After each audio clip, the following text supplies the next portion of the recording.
أعوذ بالله من الشيطان الرجيم. بسم الله الرحمن الرحيم. شهر رمضان الذي أنزل فيه القرآن هدى للناس وبينات من الهدى والفرقان فمن شهد منكم الشهر فليصمه ومن كان مريضا أو على سفر فعدة من أيام أخر يريد الله بكم اليسر ولا يريد بكم العسر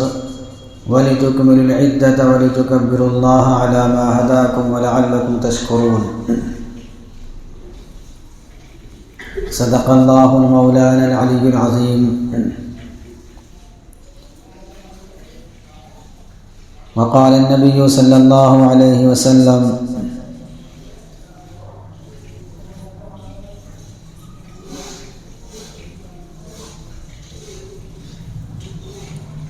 من أفطر يوما من رمضان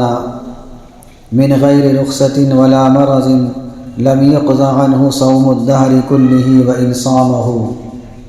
أو كما قال عليه الصلاة والسلام.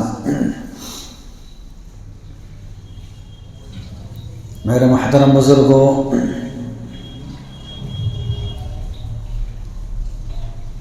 یہ جو آنے والا مہینہ ہے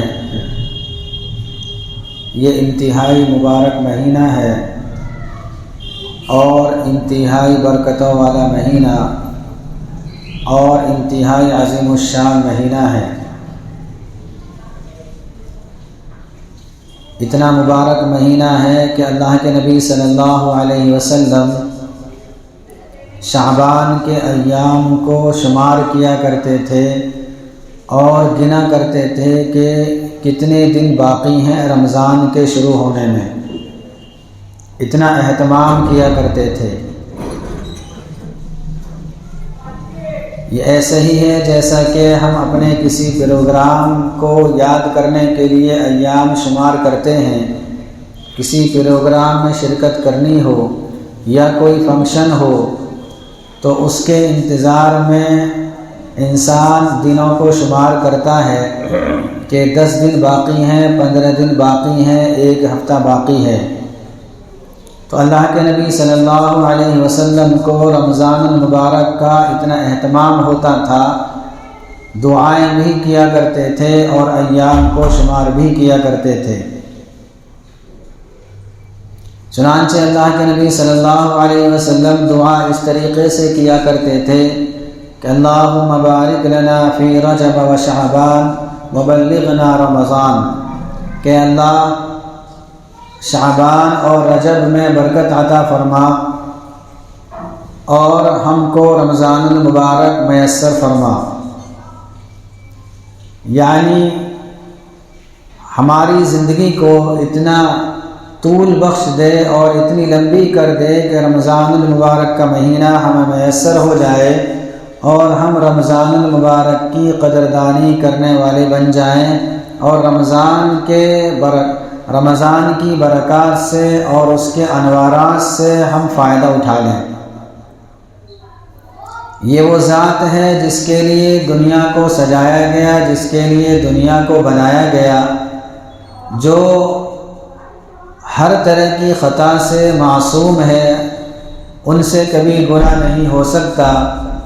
لیکن رمضان المبارک کے آنے کا اتنا شدید انتظار کہ دعاؤں کا بھی اہتمام ہے اور ایام کو بھی شمار کیا جا رہا ہے. اب ذرا ہم اپنے حالات کا جائزہ لیں کہ ہمارا حال کیا ہے. ہم میں سے بہت سارے لوگ ایسے ہیں جو رمضان المبارک کے آنے سے خوش نہیں رہتے. وہ یہ چاہتے ہیں کہ رمضان المبارک کا مہینہ آئے ہی نہیں. کیوں؟ اس لیے کہ اس میں ہمیں بھوکا رہنا پڑے گا، اس میں ہمیں دوسروں کے سامنے کھانے سے پرہیز کرنا پڑے گا اور بہت ساری پابندیاں ہم پر لگا دی جائیں گی. تو یہ ان کی محرومی اور بدقسمتی کی بات ہے کہ وہ اس انداز کی اپنی سوچ رکھتے ہیں اور وہ اس انداز سے خیالات اپنا رکھتے ہیں. یہ بالکل انتہائی غلط بات ہے. کہ اللہ کے نبی صلی اللہ علیہ وسلم تو رمضان المبارک کے آنے کے انتظار میں ہیں اور ہم انتظار میں بالکل بھولے جا رہے ہیں۔ اللہ کے نبی صلی اللہ علیہ وسلم کا ارشاد ہے رمضان کی فضیلت کے بارے میں کہ جو شخص رمضان کا روزہ ایک دن کا بھی روزہ توڑ دے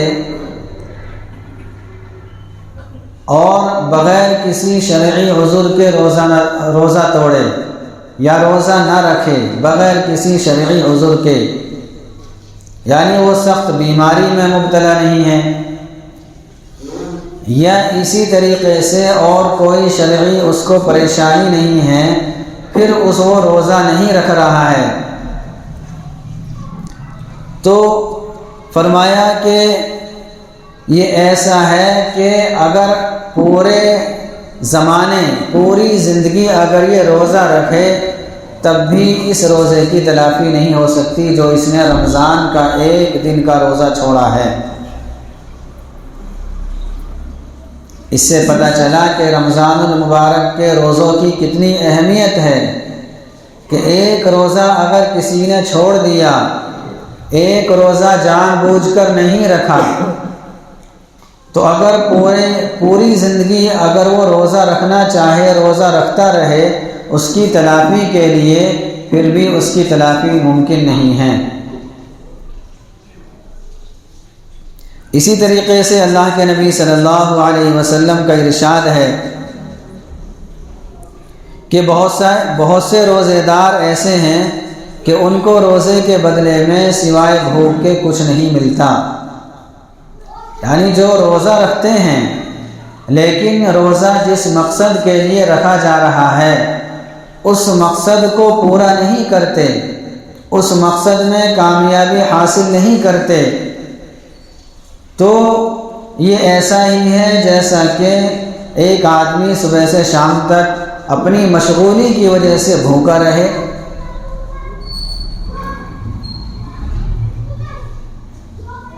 اب روزے کا مقصد کیا ہے؟ روزہ کیوں فرض کیا گیا؟ روزے کی برکات اور انوارات کیا ہیں؟ قرآن کریم میں خود ارشاد فرمایا لعلکم تتقون کہ ہم نے روزہ اس لیے فرض کیا ہے تاکہ تمہارے اندر تقوی والی صفت پیدا ہو جائے۔ تقوی کسے کہتے ہیں؟ تقوی کہتے ہیں اللہ تعالیٰ کے خوف کو۔ جس کے اندر اللہ تعالیٰ کا خوف پیدا ہو جائے گا تو وہ تمام برائیوں سے اپنے آپ کو بچا لے گا اور تمام اچھائیاں اس کے اندر آ جائیں گی، وہ اچھائیوں پر عمل کرنے والا بنے گا۔ یہ ہے تقوی، اور اسی کام کے لیے اسی مقصد کے لیے روزہ فرض کیا گیا ہے۔ 11 مہینے انسان اور اللہ کے بندے دنیا میں مشغول رہتے ہیں، تو 11 مہینے کی وجہ سے 11 مہینے دنیا میں مشغول رہنے کی وجہ سے کچھ اللہ تعالیٰ سے دوری پیدا ہو جاتی ہے، کچھ دل کے اندر قساوت اور سختی آ جاتی ہے، روحانیت اور نورانیت میں کمی آ جاتی ہے، تو اللہ تعالیٰ نے 11 مہینوں کی تلافی کے لیے یہ مہینہ رکھا کہ اس مہینے میں نیکیوں کو اکٹھا کر لو اور نیکیوں کو سمیٹ لو اور مجھے راضی کر لو۔ ایک روایت میں ہے کہ اللہ کے نبی صلی اللہ علیہ وسلم کا ارشاد ہے کہ اللہ تعالیٰ غروب آفتاب سے لے کر صبح صادق تک اللہ کی طرف سے یہ آواز لگائی جاتی ہے کہ ہے کوئی بندہ جو مجھ سے مغفرت طلب کرے، گناہوں کو بخشوائے، ہے کوئی مصیبت کا مارا کہ میرے سامنے آ کر اپنی مصیبت کو رکھے تو میں اس کی مصیبت کو دور کر دوں، ہے کوئی کسی اور پریشانی میں مبتلا کہ میں اس کی پریشانی کو دور کر دوں۔ ہر ایمان والے کا اتنا یقین ضرور ہے کہ ہر طرح کی پریشانی کا حل اللہ کے پاس ہے، لیکن غفلت میں اتنا لگا ہوا ہے کہ رمضان المبارک کا مبارک مہینہ اور عظیم الشان مہینہ بھی غفلت کی نظر سے گزار دیتا ہے کہ افطار کے بعد میں کھانے کی اتنی پڑی رہتی ہے کہ تراویح کی بھی قضا ہو جاتی ہے، اور پھر تراویح کے بعد میں ادھر ادھر کی باتوں میں تو انسان مشغول ہو جاتا ہے، لیکن 2 رکعت 4 رکعت اللہ کے سامنے پڑھ کر اللہ تعالیٰ سے اپنی پریشانیوں کا اظہار نہیں کرتا۔ اللہ تعالیٰ تو کہہ رہا ہے کہ اے میرے بندے میرے پاس آ، مجھے اپنی پریشانی بتا۔ حالانکہ اللہ تعالیٰ ہماری پریشانیوں کو جانتا ہے، لیکن اللہ تعالیٰ بہت بے نیاز ہے۔ ہم جب اللہ کے سامنے روئیں گے دھوئیں گے تب جا کر اللہ تعالیٰ ہماری پریشانیوں کو دور فرمائے گا، ہمیں بیماریوں سے شفا دے گا، ہماری ہر طرح کی تکلیف کو اور دکھ اور پریشانی کو دور کرے گا۔ لیکن یہ ایمان والا یہ سوچ رہا ہے کہ میں تو روزہ رکھ رہا ہوں اور روزے کے اندر کسی برائی سے باز نہیں آ رہا، غیبتیں کر رہا ہے، چغلیاں کر رہا ہے، دوسرے کو تکلیفیں پہنچا رہا ہے، تھوڑی تھوڑی بات پر کسی سے بھی الجھ جاتا ہے۔ شریعت میں اس کی تعلیم نہیں ہے، بلکہ شریعت کی تعلیمات تو یہ ہے کہ اگر کوئی روزے دار ہو اور اس سے کوئی الجھے لڑے جھگڑے تو یہ کہہ دے میں روزے سے ہوں، مجھ سے الجھنے کی ضرورت نہیں، ادھر ادھر کی باتیں نہ کرے، اپنے آپ کو کام میں مشغول رکھے، ایسے کام میں مشغول رکھے جس سے اللہ تعالیٰ راضی ہوتا ہو، اور ہر اس کام سے اپنے آپ کو بچائے جس سے اللہ تعالیٰ ناراض ہوتا ہو۔ قرآن کریم کی تلاوت میں زیادہ سے زیادہ وقت لگائے۔ اگر قرآن کریم پڑھا ہوا نہیں ہے تو قرآن کریم کو اولاً سیکھنے کی فکر کرے اور تھوڑا وقت قرآن کریم کو سیکھنے میں لگائے، اور اس کے ساتھ ساتھ ذکر اور اذکار میں تسبیحات کا اہتمام کرے، تسبیحات میں مشغول رہے، درود شریف پڑھتا رہے، استغفار پڑھتا رہے، تاکہ نیکیاں ہمارے خزانے میں نیکیوں میں اضافہ ہوتا رہے، اور ہر فرض نماز کے بعد، جس فرض نماز کے بعد مکروہ وقت نہیں ہے، ان فرائض کے بعد جتنی توفیق دے اللہ تعالیٰ اتنی نوافل کا اہتمام بھی کرے، اور پھر اللہ تعالیٰ سے دعائیں مانگے،